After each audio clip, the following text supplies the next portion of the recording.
Yo ingresé a la carrera de comunicación en el año 1986. Cursé 86, 87, 88, y luego discontinué un tiempo por varias razones, algunas políticas y otras económicas vinculadas a la hiperinflación, las tomas de las universidades, y retomé en el año 1992. Terminé mi carrera en 1994, por lo menos esta primera etapa, porque después cambié de plan y completé con la tesis y algunas materias la licenciatura. En el momento en que yo me recibí, el título era de comunicadora social, y luego complementé lo que faltaba para alcanzar la licenciatura, que eso fue en el año 99. Y después tuviste un ingreso como docente.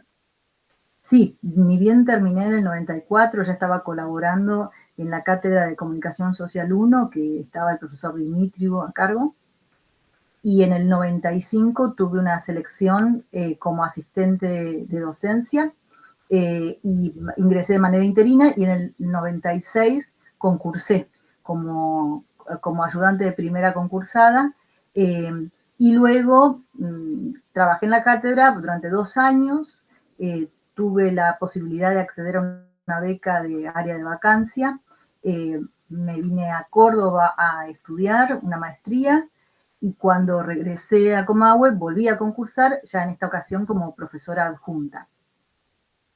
Tu ingreso en 1986, me dijiste, ¿cómo era la carrera en ese momento? ¿Cómo era la facultad en ese momento? ¿El ambiente, la vivencia?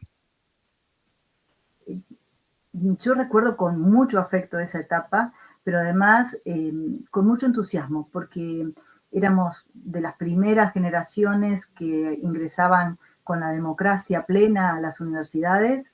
Entonces había mucho debate, mucha movilización, nos interesaba muchísimo la calidad de la educación que recibíamos. Me acuerdo haber hecho sentadas reclamando por programas o la actualización de programas, cosa que ahora sería bastante impensable, me parece. Eran años también de mucho debate, que bueno, muchos que ahora son profesores o autoridades, en ese momento eran estudiantes, miembros del centro de estudiantes, y había muchísimo debate, muchísima actividad. Estábamos muy comprometidos tanto con nuestro propio proceso formativo como con la realidad que nos rodeaba, y la democratización de todas las instancias de la vida social.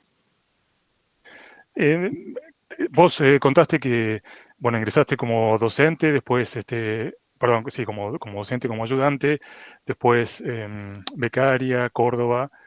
Eh, todo ese trayecto sirvió para que vos fueras avanzando en tus estudios. ¿Cómo fue tu evolución desde comunicadora a el doctorado?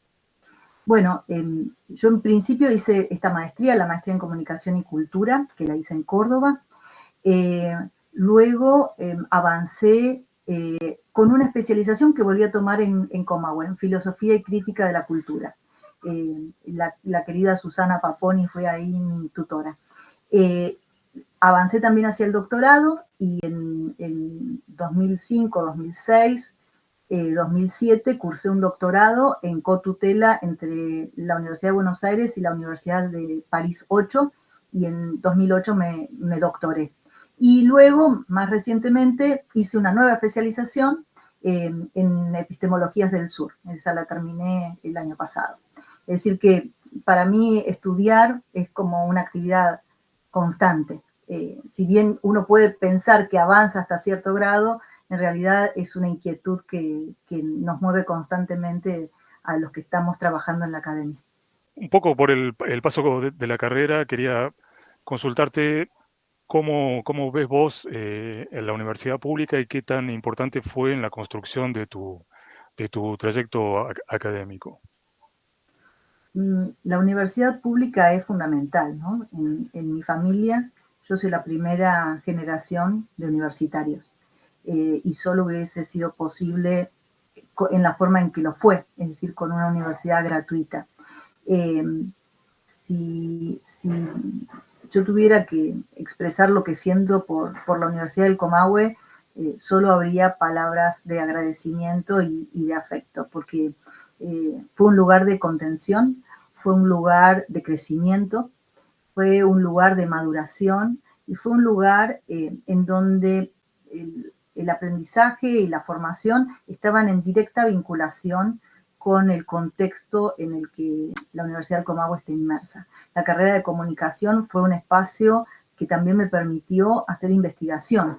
Si no hubiese empezado muy temprano, en el 96, ya haciendo investigación, difícilmente hubiese continuado en una larga carrera y en una orientación que no ha sido tan desarrollada, ¿no? Y en ese sentido es también interesante porque el campo de la comunicación es un campo netamente profesional. Muchos de mis compañeros y compañeras están insertos en los medios, muchos otros están trabajando como docentes, y a mí me interesó fundamentalmente la dimensión de la investigación. La formación que recibí me permitió hacerlo, pero sobre todo el poder insertarme en equipos de investigación que se preguntaban cuestiones que tenían sentido para la región y que tenían sentido para otras personas. No era esa investigación árida y seca que se queda en un paper que nadie lee, sino que buscábamos responder preguntas que nos ayudaban a entender el contexto en el que vivíamos. Entonces, la universidad pública, sin duda que es este espacio en donde no es solo un enseñadero, es un lugar en donde se encuentran respuestas que sirven al conjunto de la sociedad. Esta vocación no está en las universidades privadas, claramente.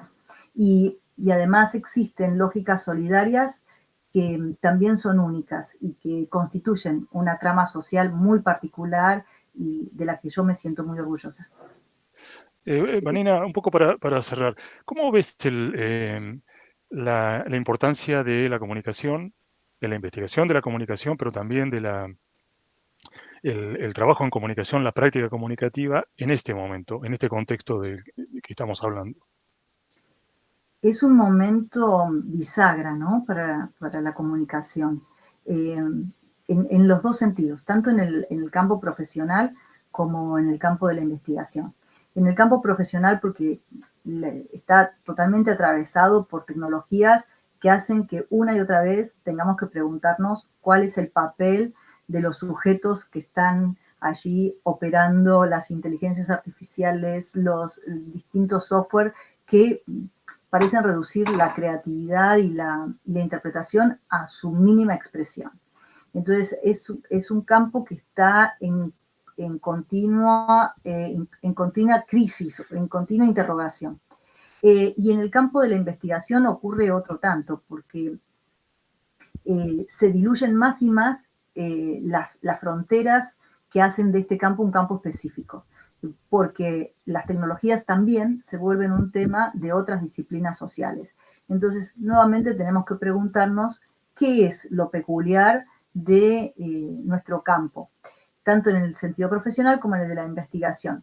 Quizá la respuesta más importante no sea encontrar esa especificidad para cerrar las fronteras, sino encontrar esa especificidad como el don específico que podemos aportar en un diálogo más amplio.